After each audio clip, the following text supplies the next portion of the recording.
Bueno, entonces este es un curso sobre geometría y teoría del aprendizaje profundo, así que quiero comenzar con una pequeña disculpa por cualquiera que se uniera a la clase la semana anterior al taller de apertura con este programa. Voy a tratar de hacer que esta parte del curso sea algo independiente para que haya un poco de repetición y espero que no aburra demasiado a las personas que asistieron a la primera semana y les prometo a esas personas que voy a decir algo nuevo que no han escuchado hoy. Está bien, solo quiero preparar la escena. Voy a comenzar en lo alto y hacer un acercamiento, temáticamente. Está bien. Entonces estamos hablando de aprendizaje supervisado, así que déjenme recordarle básicamente lo que estamos haciendo cuando supervisamos Point View, por lo que casi todas las tareas de aprendizaje de supervisión comienzan con algunos datos y esos datos vienen en forma de pares de entrada y salida. Digamos que tiene m pares de entrada y salida y estos pares de entrada los pares de salida están en espacios TIC, por lo que estás pensando que tus datos ya se han incrustado de alguna manera. Tus datos ya se han incrustado de alguna manera en algún espacio, y la idea es que esto se llama espacio de entrada y la idea es que esto es solo un conjunto de datos finito de alguna distribución de probabilidad desconocida. Así que solo quiero decir que al principio dale un nombre y veremos en un momento por qué estoy usando esta notación en particular. Está bien y luego la idea es que quiero aprender de alguna manera, las salidas de las entradas, pero sobre otros datos que se extraen de esta distribución. Así que la forma en que esto se hace típicamente es que eliges primero que nada una clase de función parametrizada. Esto es como tu bolsa de funciones de la cual estamos dibujando para encontrar una función que prediga la salida así que puedes pensar en esto como un conjunto de funciones. Fθ está en algún espacio de parámetros, algún espacio británico, por lo que esta será mi notación para las estadísticas de parámetros, por lo que esta es una clase de función parametrizada. Y luego también estás eligiendo algún objetivo en particular, así que en este caso típicamente lo que haces es definir alguna función de pérdida o error y la función de error L apropiada y voy a dejar claro que esto es así. Por lo general, la gente dice función de pérdida o error empírica porque depende de los datos que haya elegido, por lo que ahora es una llamada de función L sub desde su espacio de parámetros. Está bien, y la idea es que lo que estamos tratando de hacer es desde esta bolsa de funciones estamos tratando de minimizar esta pérdida empírica sobre este espacio de parámetros. Está bien y esto puede venir en varias formas, pero déjame ser bastante general por ahora. Entonces, lo que estás tratando de hacer es tratando de encontrar el parámetro particular que minimice esta pérdida imperial y, por lo general, se usa un algoritmo de optimización, generalmente descenso de gradiente, alguna versión de descenso de gradiente, así que puedes imaginarte graficar esta función. Solo voy a dibujar una caricatura, tienes el espacio de parámetros abajo. Aquí esta es una función para graficarla en R y estás buscando algún tipo de un mínimo global y la forma en que funciona el descenso de gradiente es que comienzas en algún lugar y simplemente comienzas a dar pasos en la dirección del gradiente negativo con cierto tamaño de paso y con suerte llegarás a un buen mínimo global, con suerte, bien, entonces, y luego, al final, lo que estás tratando de hacer es argumentar o verificar empíricamente de alguna manera que esta función que encontraste a través de este algoritmo de optimización también se generaliza a datos invisibles, por lo que no desea simplemente aprender la función en un conjunto de datos en particular que extrajo de esta distribución de probabilidad desconocida. Desea que prediga bien los datos que no ha visto extraídos de esa misma distribución, una distribución de probabilidad. Bien, Entonces la forma en que esto se suele decir es que la versión empírica desea que el minimizador empírico se acerque al verdadero minimizador de riesgos. No seré más preciso sobre ese pero se supone que debo adivinar que la distribución de probabilidades concentrado cerca de la gráfica de una función, esa es la función que estamos tratando de hacer, sí, supongo que sería la esperanza, pero realmente quieres que esa gráfica sea como el promedio de las posibles salidas, pero sí, estás permitiendo esa distribución conjunta debe ser cualquier cosa, así que no lo haces, no lo haces. No necesariamente puedes garantizar ni siquiera que las salidas estén un poco cerca de la gráfica de una función, sí, cualquier otra, sí, la función L es empírica por en sí mismo es solo una minimización, así que sí, estoy llamando a esto la función de pérdida empírica porque depende de los datos, pero, por supuesto, se basa en algún tipo de pérdida de punto pero decidimos de antemano sí. Decida de antemano que eso no es correcto, decida que la elección de la función de pérdida no es empírica, pero cuando realmente hace la optimización depende de los datos, está bien, entonces ese es el tipo de resumen de 5 minutos de aprendizaje supervisado y algo así. Todo es una variante de esto, de cierta manera suena bien, así que de lo que voy a hablar en este curso es de tipos particulares de clases de funciones parametrizadas, por lo que en este curso F será una red neuronal de clase funcional parametrizada, funciones de varias arquitecturas de alguna arquitectura porque son nuevas e interesantes. Voy a intentar contarles sobre transformers y también porque quiero entenderlos mejor. Así que mi objetivo más grande, al menos para esta parte del curso, es explorar la geometría de la arquitectura transformer. Los transformers son la arquitectura sobre la que se construyen los objetos de lenguaje grandes, pero porque los conozco bien y porque en realidad son parte de la arquitectura transformer, voy a comenzar contándoles sobre las redes neuronales de alimentación básica. Así que comenzaré con música básica, así que déjame antes de decirte algo concreto y preciso. Creo que siempre es bueno preparar el escenario señalando algunas cosas. Supongo que empezaré con un mantra,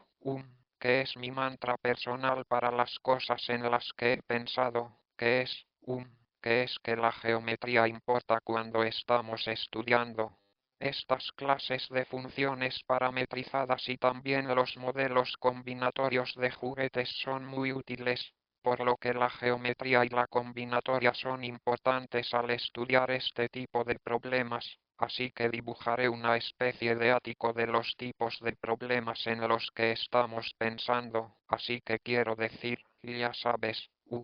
tienes este tipo de familia de funciones pero están divididas en un montón de tipos diferentes, ¿sabes? Hablé de esta arquitectura transformer, hablé de esta arquitectura de alimentación directa de vainilla. De alguna manera estás juntando estos diferentes tipos y cuando haces eso, estás eligiendo tu modelo para el problema de aprendizaje y luego, por otro lado, tienes representaciones de datos. Así que cuando estás haciendo eso, cuando estás representando tus datos, sabes que de alguna manera conoces la estructura de estos clases de funciones parametrizadas. Al menos heurísticamente es una especie de al menos la forma en que la gente habla de ello es aprender nuevas representaciones de tus datos, y eso es de alguna manera lo que estás haciendo, es moverte a través de la red y aquí la geometría importa y aquí la geometría importa e interactúan y luego está la cuestión de la interpretabilidad. ¿Qué está haciendo el modelo ya sabes? Diré que los modelos de redes neuronales son en gran medida, al menos como yo los entiendo, y es posible que me haya perdido, sabes de alguna manera. Creo que la dificultad de trabajar en esta área es que es fácil pasar por alto lo que está sucediendo en partes del área a las que no tienes acceso, así que tal vez me haya perdido algo. Cosas pero tengo entendido que los modelos de redes neuronales siguen siendo modelos de caja negra, por lo que dan excelentes respuestas, ya sabes, experimental, sabes que puedes ejecutar un modelo y aprender algo, pero no necesariamente el modelo no te lo dirá. ¿Cómo lo aprendió? El modelo no te dirá cómo hizo lo que hizo. Puedes mirar los parámetros del modelo al final y los parámetros serán solo una lista de números, así que eso no es útil si quieres entender lo que el modelo está haciendo, está bien, así que esto es algo así como que hay mucho aquí, así que tal vez no enumere todas las cosas, tal vez simplemente las diga en voz alta, entonces, en particular, hay sesgos geométricos en la representación de datos y los algoritmos de optimización, así que, si estuvieras en el taller de apertura la semana pasada, Boris Annon dio una gran charla, dio una excelente charla general sobre la teoría del aprendizaje profundo que los animo a todos a que vean el video si se lo perdieron. Pero el punto es que el espacio de parámetros no es lo mismo que el espacio de funciones y cosas como la pérdida empírica dependen solo de las funciones, así que, estoy muy familiarizado con esto, ya sabes, si somos matemáticos, estamos interesados en estudiar bases moduladas, sabes que te modificas mediante algún tipo de equivalencia y luego, y luego estudias bien ese objeto cociente. El objeto cociente para estas clases es bastante interesante y no muy bien entendido, pero el entrenamiento ocurre en el espacio de parámetros, por lo que comprender cómo se ve ese cociente APAP es importante si estás tratando de entender si estás tratando de entender qué funciones son más frecuentes que otras funciones en ese espacio más o menos frecuentes que otras. También hay algunos efectos de distorsión geométricos conocidos para los datos para diferentes arquitecturas, incluso en el caso de retroalimentación que de alguna manera, a medida que te mueves a través de una red, los datos se distorsionan de algunas maneras bien conocidas, así que intentaré decir algunas cosas sobre eso y en términos de las redes neuronales como modelos computacionales, así que mencioné la combinatoria, por lo que una de las primeras cosas que la gente quiere hacer cuando comenzó a estudiar redes neuronales es construir modelos discretos de los cálculos que estaban sucediendo. Y eso termina siendo realmente importante. Por ejemplo, para la interpretabilidad está bien. Tal vez siga adelante porque en realidad quiero contarte algunas cosas precisas y no solo generalidades, pero por favor deténme en cualquier momento si tengo preguntas. Sí, solo tengo preguntas si quieres. Ahora quieres más adelante a través de la descripción general, pero quiero decir que no te entendí del todo, por supuesto, como si mi oído se hubiera fijado en tu comparación con Modspaz, pero estás diciendo que hay una noción natural de equivalente en conjuntos de parámetros. ¿Es que eso es lo que quieres decir con bueno? Sí, dos parámetros son iguales si te dan la misma función o se consideran equivalentes si te dan la misma función. Veo que está bien y quiero decir, sí, estamos muy acostumbrados a pensando en espacios de parámetros como espacios de parámetros de clases polinomiales y en ese caso si tienes dos parámetros diferentes tienes dos polinomios diferentes en estas clases. No es que de hecho haya espacios dimensionales positivos de simetría y esos espacios de dimensiones positivas son homogéneos.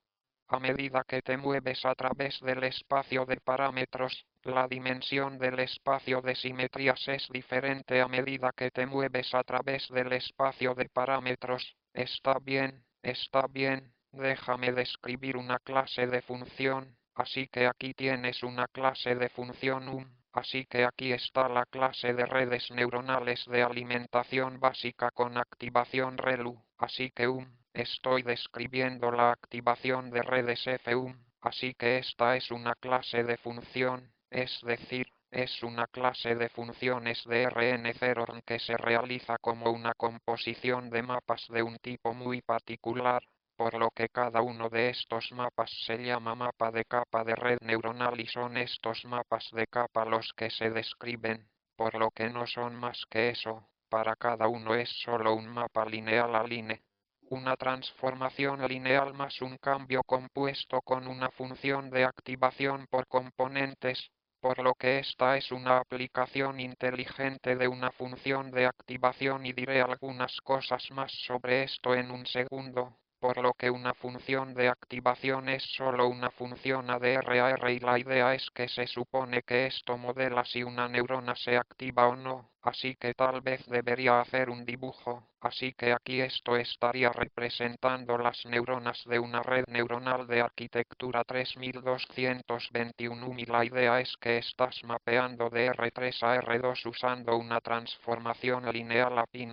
y luego cada una de las salidas estás aplicando alguna función de activación. Entonces estamos pensando en los componentes de la salida como las neuronas de salida y luego, cómo se activan está determinado por esa función de activación.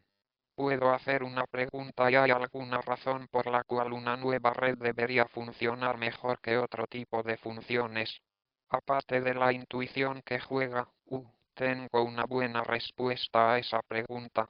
Piénselo es que a la gente le gustan las funciones lineales, son fáciles, y es bueno poder hacer que las cosas sean lineales en su mayoría, pero poder aplicar alguna función no lineal que entiendas bastante bien. Si cualquiera en la audiencia tiene una mejor respuesta a esa pregunta que la que acabo de dar, también es denso en el espacio de composición con el número de capas correcto, así que sí. Quieres que la clase de función que elijas sea lo suficientemente compleja como para poder representar las funciones que necesitabas representar y ahí, sí, pero eso no tiene que ser una red neuronal, pero quiero decir, creo que tal vez la otra cosa que diría es que tiene muy bien estas unidades computacionales e interacciones entre las unidades computacionales, por lo que también es una especie de gadget algebraico, porque es como si tuvieras estos Tinker Toys y los estuvieras juntando de una manera particular, así que creo que a la gente le gusta eso y también parece ser un modelo de cómo funciona el cerebro. Sí, está bien, está bien. Entonces el punto es que tienes estos mapas donde primero aplicas una F mediante transformación lineal y luego por componentes aplicas esta no linealidad, por lo que es la elección típica. En estos días, la opción estándar típica y supongo que siempre es posible que esto pueda cambiar, pero esta función se llama R, así que esta función, la forma en que trata la activación de las neuronas es que si la entrada es correcta, lo siento, si el componente de la salida es negativo, simplemente lo establece en cero y si es positivo lo mantiene, así que es la función cero, la función de identidad, significa unidad lineal rectificada y no sé por qué se llama unidad polar, así que,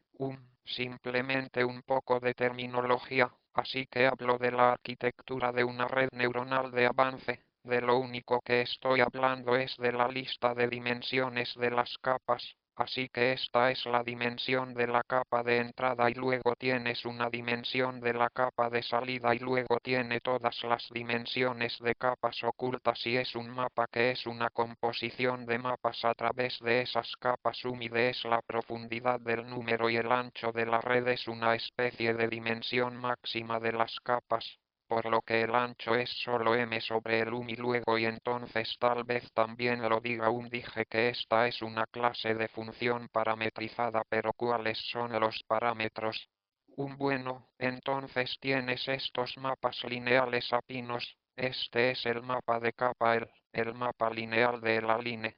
asociado al mapa de la capa y esto es para multiplicar por una matriz y luego agregar un vector, por lo que esto es y los parámetros de esta clase de función parametrizada son todas las entradas de estas matrices y vectores SOA que desenrollas esto de alguna manera adecuada, entonces omega es solo R al de igual a bueno, puedes consultarme aquí, está bien, entonces es así. Solo cuentas las dimensiones de todas estas matrices y esta es la dimensión del espacio de parámetros. Está bien, entonces, quiero decírtelo, quiero comenzar pensando un poco en la geometría de las redes ReLU cuando hablabas antes. Pienso en versiones de juguetes discretos de esto. La discreción se refiere al hecho de que no funciona muy lejos ni se refiere a cómo se representan o no los datos. Quiero decir, creo que se pueden discretizar muchas cosas. Daré un ejemplo en un momento sobre cómo discretizar redes ReLU en una especie de manera natural pero a veces discretizar los datos también es útil. Es una gran pregunta, así que sí, vamos, ya que de alguna manera me preparaste perfectamente para escribir el tipo de introducción a lo que me gustaría hacer. A continuación, está bien, así que vamos a controlar un poco así que puede que no te sorprenda que cualquier función de red neuronal ReLU, por lo que una función que se puede representar de esta manera sea lineal por partes con un número finito. Piezas, está bien, de hecho, uno de los teoremas clásicos similares en el tema es que cada función lineal circular con un número finito de piezas puede representarse mediante una red unal real, pero no demostremos eso ni nada por el estilo. Ahora, en lugar de eso, intentemos tener en nuestras manos lo que estos, ¿cómo podríamos entender una función de red neuronal ReL como una función lineal por partes? Está bien, así que comencemos con un mapa de capa de una sola capa, así que, típicamente,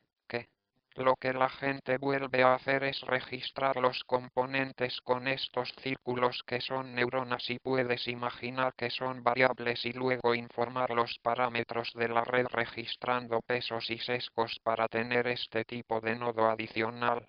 que podrá registrar sesgos en los que siempre se pone un 1 ahí dentro, así que estamos separando la parte que es lineal de la parte que es única. Así que puedes imaginar que siempre hay uno aquí y luego. Es solo un mapa lineal en un espacio que es de una dimensión superior, así que aquí está el tipo de gráfico computacional aumentado para este mapa de capas y la forma en que sabes que luego comienzas a registrar estos sesgos si el color codifica este y luego también los pesos en los bordes. Así que estas son las entradas de Matrix así que déjame hacer un código de colores aquí, no es lo que hice en mi caso, supongo que sabes que tenías algunos parámetros aquí, entonces, ¿qué haría? Entras en el espacio de entrada de forma muy natural, bueno, obtienes un compromiso de hiperplano y por qué esta disposición de hiperplano surge de forma natural. Bueno, esto es solo, digamos que esto está asociado a la salida, la primera salida, la segunda salida, la tercera neurona de salida y esta. Es solo el límite y el espacio de entrada entre el lugar donde esta neurona está encendida y apagada, donde la REU está activa y la REU está inactiva y también estos arreglos de hiperplano vienen con coorientaciones que apuntan en la dirección donde la neurona está encendida. Entonces, a partir de esto, muy naturalmente, tienes una codificación de las regiones de este hiperplano. Disposición por tu pal binario, así que aquí todas las neuronas están encendidas, así que lo registraré como aquí, mira para ir de aquí a aquí. La segunda neurona apagada y puedes continuar de esa manera y escribir tu pal binario para todas las regiones, está bien, y lo que sabes, entonces esto es una discretización de esta red neuronal y, en esencia, lo que estamos haciendo es reemplazando la activación de REU solo con el signo para que en lugar de RU es la función de signo aquí. Tu función de activación es solo y, entonces las salidas son exactamente lo que escribí aquí. donde más aquí significa más uno y supongo lo que quiero señalar outum como una especie de un primer lugar donde la discretización te ayuda a comprender la geometría es que si miras la salida correspondiente de la capa de ReLU correspondiente, solo por lo que sabemos sobre ReLU, siempre su salida es siempre no negativo, sabes que la salida de este mapa de capa estará en el orante no negativo de R3 y, de hecho, la cara del orante no negativo que golpea una región está determinada por el llamado patrón de activación. Entonces estos son binarios o lo siento, estas tuplas binarias que escribí aquí estos son lo que a menudo se llaman patrones de activación para un parámetro en particular. Tienes una colección de patrones de activación que están presentes para las neuronas de salida y si puedes mira cómo funciona. No lo haré. No completaré todos los detalles, pero este triángulo en el medio se asigna a un triángulo. No es exactamente el mismo triángulo porque es un mapa lineal, pero se asigna a algún triángulo y luego esta región. Se asigna a una cara bidimensional del orint no negativo, cara cara bidimensional, etc por lo que se pega de esta manera en el orint no negativo, por lo que algo que es plano comienza a tener una estructura que está bien, genial. Ahora déjame solo que quería hacer una cosa que en realidad es bastante conocida, pero es una declaración lo suficientemente agradable como para ser interesante, pero no tan difícil como para no poder hacerlo en 30 minutos. No puedo simplemente contarte todo sobre esto en 30 minutos. Este tema de discretización está bien. Aquí hay un teorema y creo que esta es la atribución correcta. Pero siempre me siento muy nervioso, siempre. Me siento muy nervioso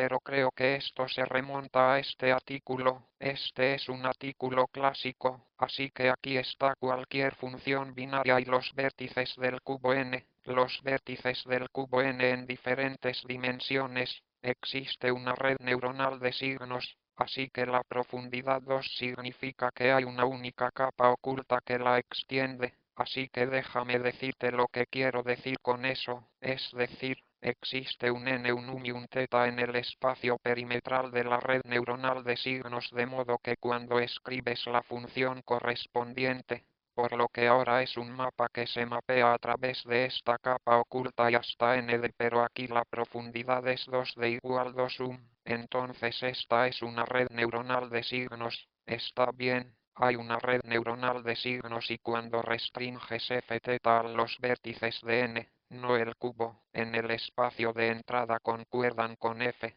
por lo que esta es una especie de versión discreta de un teorema de representación universal para esta clase de funciones. En otras palabras, no importa qué función binaria elijas, puedes representarla. De esta manera, bien, está bien. Entonces déjame esbozar la prueba primero y luego déjame darte detalles y esto también presentará algunos conceptos que, en realidad, me voy a centrar en desigual a donde la dimensión de salida es un solo porque no es tan difícil aumentar la dimensión de salida simplemente apilando cosas. Diré más sobre eso si tengo tiempo, pero comencemos con concéntrese en las dimensiones de salida 1, así que solo estamos hablando de funciones binarias desde un espacio binario de dimensiones superiores a unidimensional, por lo que la forma en que voy a presentar esto es, en primer lugar, que cualquier función binaria representada normal, explicaré qué es esta forma. Pero el punto es que hay alguna forma computacional de simplemente representar alguna forma computacional estándar de representar cualquier función binaria, ¿sabes? Siempre puedes hacerlo, bien, así que pondré un alfiler en esto y luego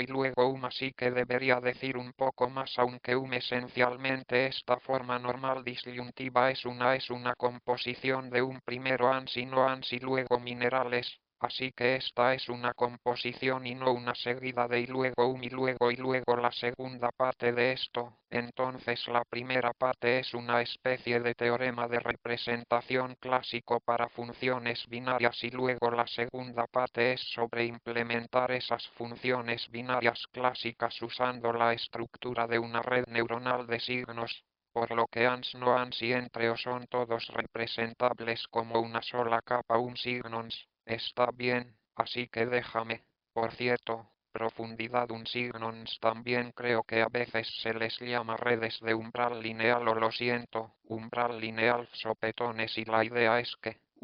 tú estamos tratando de tomar una decisión de sí, no. La idea es tomar un montón de entradas que son binarias y ponderarlas y luego, si estás por encima de cierto umbral, dices que sí y si estás por debajo de ese umbral, dices que no. Nada más que una red neuronal de signo de varita de profundidad. Está bien, ese es el boceto. Déjame ahora, déjame obtener detalles y, de hecho, los detalles son útiles para comprender lo que está pasando, así que comencemos con la segunda parte porque esto tiene más que ver con lo que estábamos hablando aquí, lo mismo que n con la función exactamente. Así que comencemos con la segunda parte, así que,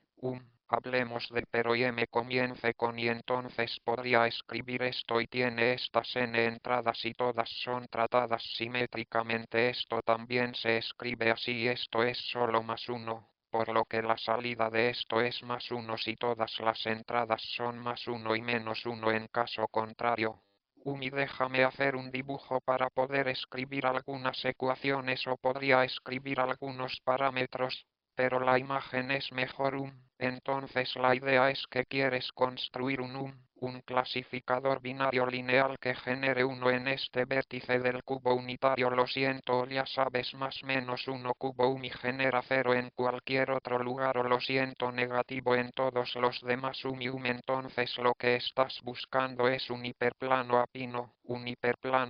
coorientado que separa el puntos azules del punto rojo y, por supuesto, hay muchos de ellos. Cualquier cosa que corte ese vértice del cubo, está bien, y esta es la prueba de eso y puede representarse mediante una red de umbral lineal o en otras palabras, se puede representar como un signo de una capa red y lo mismo con o tal vez no necesito escribir esto, solo lo haré para que lo tengas así para o está escrito así y esto es solo otra vez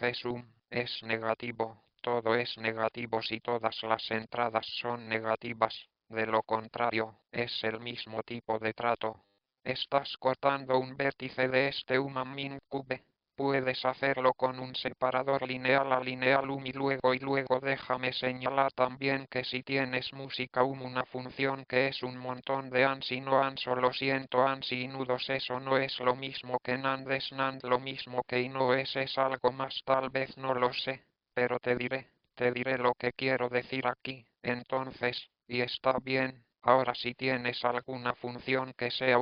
que se parezca a cualquier cadena de inot también se puede ver como un vértice del cubo de Hamming, por lo que, por ejemplo, x1 y no x2 y no x3, esto es simple para no la única entrada que genera uno es un G1 porque sí debería he escrito esto, pero no son de x, está bien, por lo que cualquier cadena como esta es nuevamente solo un positiva en un solo vértice de Invi, por lo tanto, puede representarse mediante un signo de Fonneumi. De hecho, si piensas más, quiero decir, bueno, hay gente que ha estudiado esto mucho, tratando de entender qué funciones binarias están representadas por una profundidad 1.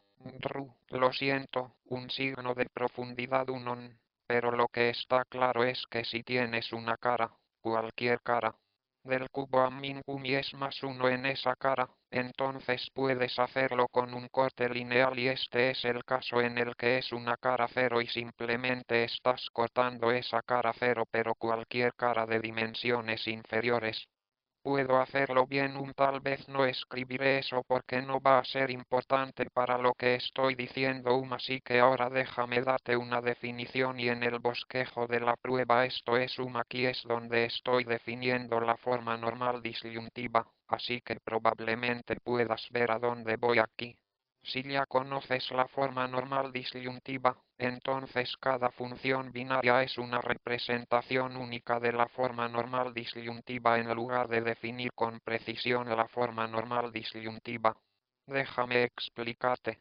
Como lo encuentras es muy natural, ¿vale? Entonces, ¿cómo se encuentra un aturdimiento de forma normal? Bueno, primero encuentras el conjunto que es la imagen previa más 1, así que este es el conjunto de todos los tupal que mapear a 1 en el caso de esos esos si de ANSI no sabes ANSI nudos y minerales eso sería como los puntos que estaban coloreados de rojo bien. Entonces este es el conjunto de vértices del cubo eso se asigna a 1 así que escriba la lista completa bien y luego asociado a cada elemento de esta lista tiene la cadena natural de ANSI no ANS que tiene la propiedad de que esa cadena de ANSI nudos lo siento y nudos toma el valor 1 en ese vértice y 1 negativo en todos los demás lugares. Está bien, entonces el segundo paso es escribir y no así que para cada n tupla la preimagen de 1 a la derecha, la única y no agrega la cadena que genera más 1 en esos dos. 1 más y luego simplemente concatenas y déjame darte un ejemplo y luego quedará claro que estás haciendo un ejemplo de ejemplo, por lo que la función f falla x o es una función de 2 tupal binario a tuplas binarias 1 y toma el valor 1. En estos dos vértices negativo 1 en estos dos vértices y está claro que no puedes